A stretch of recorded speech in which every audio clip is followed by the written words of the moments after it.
శ్రీమాత్రే నమ. శ్రీ శివాయ గురవే నమ. సౌందర్య లహరిలోని 29వ శ్లోకం. కిరీటం వైరించం పరిహరపుర కైటవభిధ కఠోరే కోటీరే స్ఖలసి జహి జంభారి మకుటం ప్రణమ్రే శ్వేతేషు ప్రసభముపయాతస్య భవనం భవస్యాభ్యుత్థానే తవి పరిజనోక్తిర్విజయతే. అద్భుతమైన దృశ్యాన్ని కళ్ళకు కొడుతున్నారు ఆదిశంకర భగవత్పాదుల వారు ఈ శ్లోకం ద్వారా. ఈ శ్లోకంలో మునుపుగా అమ్మవారి భవనాన్ని భావించాలి.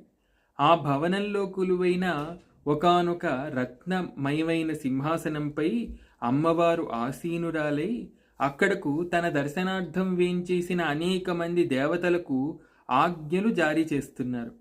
అమ్మవారి ఆజ్ఞలను అందుకుంటున్న అనేక మంది దేవతలు రెండు చేతులు దోయిలించి ఆదరంతో అమ్మవాటలు వింటున్నారన్నమాట. ఇంతలో ఏమైంది? ఎక్కడి నుండో అయ్యవారు అమ్మవారి భవనానికి వేంచేస్తున్నట్టుగా వార్త తెలిసింది వేగుల ద్వారా. అయ్యవారు తనను సమీపిస్తున్నారనే ఉత్సుకత చేత అమ్మవారు పరమపాతివ్రత్య లక్షణాన్ని ప్రకటిస్తూ వెనువెంటనే తన సింహాసనాన్ని దిగి అయ్యవారి దర్శనార్థం శివుడికి ఎదురేగుతున్నారన్నమాట.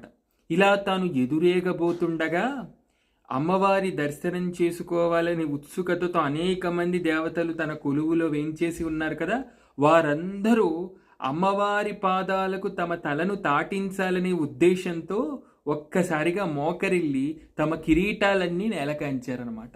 అయితే అమ్మవారి పక్కనే ఉన్న చిలికెత్తెలు ఇరువురో మువ్వురో ఎంతోమంది. వాళ్ళందరూ కూడా అమ్మవారిని హెచ్చరిస్తున్నారు. ఏవని? అమ్మవారు కింది మార్గాన్ని గమనించకుండా కేవలం పతిపైనే దృష్టి నిలిపి ముందుకు వెళ్ళిపోతున్నారు.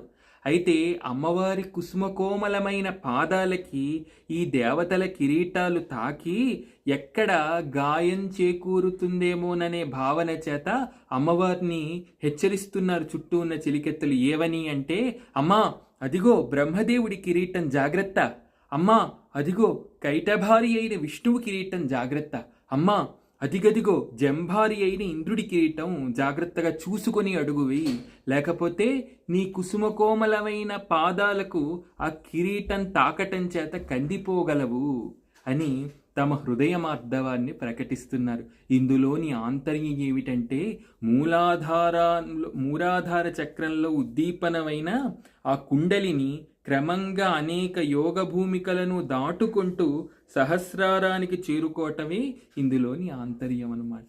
అలా కుండలిని యోగాన్ని ఒకవైపు అంతరంలో దర్శింపజేస్తూనే బాహ్యంగా